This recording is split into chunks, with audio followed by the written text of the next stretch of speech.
মানুষ আরেকজন মানুষকে ভালোবাসে। এক নম্বর হলো জামাল, দ্বিতীয় নম্বরে কামাল, তৃতীয় নম্বর হলো নওয়াল, চার নম্বর হলো করিব।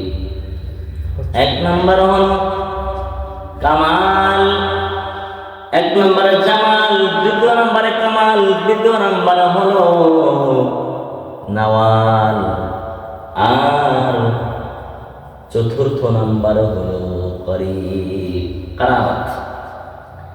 তাহলে জামাল সৌন্দর্য রাস্তা দিয়ে, জামাল সৌন্দর্য রাস্তা দিয়ে, কামাল বলে যোগ্যতার রাস্তা দিয়ে, কামাল নওয়াল বদান্যতার রাস্তা দিয়ে, করিব নিকটবর্তী আত্মীয় যদি হয় তাহলে তার প্রতি ভালোবাসা মানুষের অন্তরে জন্ম নেয়। তাহলে এক নাম্বার জামাল, আল্লাহর পয়গম্বর যদি সবচেয়ে সেরা, বিশ্ব সেরা সুন্দর হন, তাহলে এই দাবি সত্য হবে যে আল্লাহর পয়গম্বরকে দুনিয়ার সব কিছু থেকে বেশি ভালোবাসতে হবে। মুহতারাম হাজিরিন, আপনাদের খেদমতে বোঝানোর জন্য আমি দুইটা কথা বলবো। একটা কথা হচ্ছে, যেহেতু আল্লাহ তাআলা বলছেন আল্লাহর পয়গম্বরকে বেশি ভালোবাসতে হবে, সূরা তাওবার মধ্যে কুল ইন কানা আবাউকুম ওয়া আবনাউকুম ওয়া ইখওয়ানুকুম ওয়া আজওয়াজুকুম ওয়া আশীরাতুকুম ওয়া আমওয়ালুন ইqtaraftumuha ওয়া tijaratun takhshawna kasadaha ওয়া masakin tardawnaha ahabba ilaykum minallahi wa rasulihi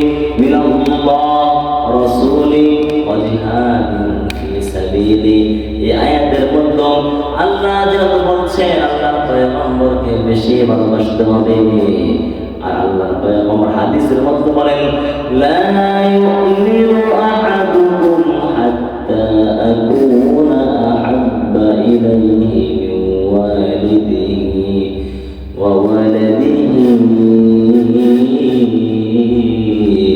one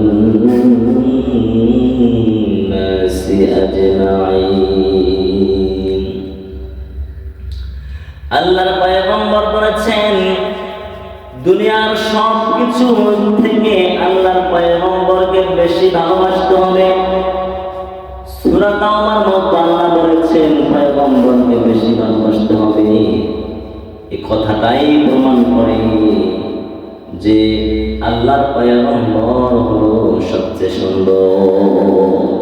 কারণ সবচেয়ে সুন্দর না হলে তো আল্লাহ তাআলা আল্লাহর পয়গম্বর আল্লাহ রাসূলকে সবচেয়ে বেশি ভালোবাসার কথা বলতেন না। এগুলো এক নাম্বার আপনাদের খেদমতে আমার কথা। দ্বিতীয় নাম্বার হলো আল্লাহর পয়গম্বর কেমন সুন্দর ছিলেন। আপনি যদি আজকে গিয়ে শামাইলে তিরমিজি খুলেন তাহলে দেখবেন আল্লাহর পয়গম্বরের লাবণ্যতা, সৌন্দর্যের কথা কি পরিমাণ বর্ণিত হয়েছে। ওলামা ইকরাম বলেছেন যার ঘরের মধ্যে শামাইল রয়েছে, শামাইলে তিরমিজি এই কিতাবটা আছে, তার ঘরে কেমন যেন আল্লাহর পয়গম্বর রয়েছে। আল্লাহু আকবার, আল্লাহু আকবার। শামাইলে তিরমিজির মধ্যে আল্লাহর পয়গম্বরের সুন্নাত সবগুলি আলোচনা করা হয়েছে।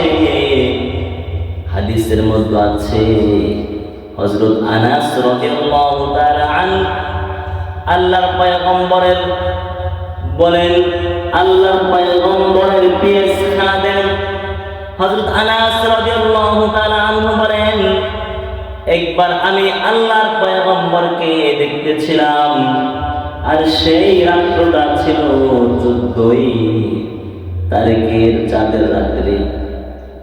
14 তারিখের চাঁদ অনেক লাবণ্যময় হয়, অনেক আলোকিত হয়, অনেক সৌন্দর্যমণ্ডিত হয়। সে সময় আমি একবার আল্লাহর পয়গম্বরের দিকে তাকাই, জমিনের চাঁদ আল্লাহর পয়গম্বরের দিকে তাকাই, আর একবার আমি আকাশের দিকে তাকাই। ও মুসলমান, আমি কয়েকবার জমিনের চাঁদ, জমিনের পয়গম্বরের দিকে তাকাই, আবার আকাশের চাঁদের দিকে তাকাই।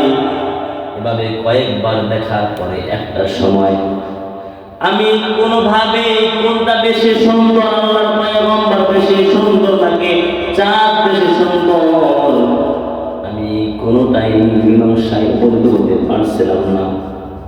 এমতো অবস্থায় কয়েকবার দেখার পর আমার অন্তর, আমার মন, মস্তিষ্ক, আমার বিবেক আমাকে ধাক্কা দিয়ে বলে, আরে বেকুব, তুমি ওই চাঁদের দিকে তাকায় দেখো, চাঁদ যতই সুন্দর হোক, চাঁদ যতই সুন্দর হোক, চাঁদের চেহারায় কত কলঙ্কের দাগ, কিন্তু হাবিবুল্লাহ আল্লাহর পয়গম্বর দিকে তাকায় দেখবা, আল্লাহর পয়গম্বরের চেহারায় কোনো কলঙ্কের ছাপ নাই। মুসলমান ভাইরা রে আমার, তাহলে আল্লাহর পয়গম্বরের চেহারা কেমন সুন্দর ছিল আমি আপনাদেরকে অনেক আগেই শুনিয়েছি। একবার হযরত আমিনা রাদিয়াল্লাহু তাআলা আনহার কাছে হযরত হালিমাতুস সাদিয়া রাদিয়াল্লাহু তাআলা আনহা বলেন, ওগো আমিনা, আমার মনে হয় আমার এই জীবনে আমি মুহাম্মদ সাল্লাল্লাহু আলাইহি ওয়াসাল্লাম তোমার বাচ্চার চেয়ে আর কোনো সুন্দর কোনো মানুষ, কোনো বাচ্চা আমি দেখি নাই। আমিনা বলে, আমার তো মনে হয়। এমতো অবস্থায় আব্দুল মুত্তালিব বলে, এই আমিনা আর এই সাদিয়া, হালিমা, তোমরা কি বলো? তোমরা কোথায় সফর করেছ? কোথায় বাচ্চা দেখেছ? কয়টা বাচ্চা দেখেছ? আমি আমার নাতি মুহাম্মদকে দেখেছি, সাথে সাথে আমি আমার এই জীবনে, আমার এই লম্বা হায়াতে আমি কোন জায়গায় সফর করেছি, কোন জায়গায় আমি এত সুন্দর সন্তানকে দেখি নাই।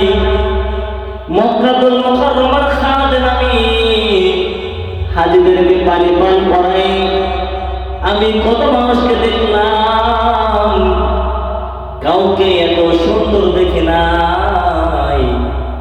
সারা মানুষ, মক্কার মানুষেরা তাদের বাচ্চাদেরকে ফুফা দেওয়ার জন্য আমার কাছে নিয়ে আসে, আমি তাদেরকে দেখেছি।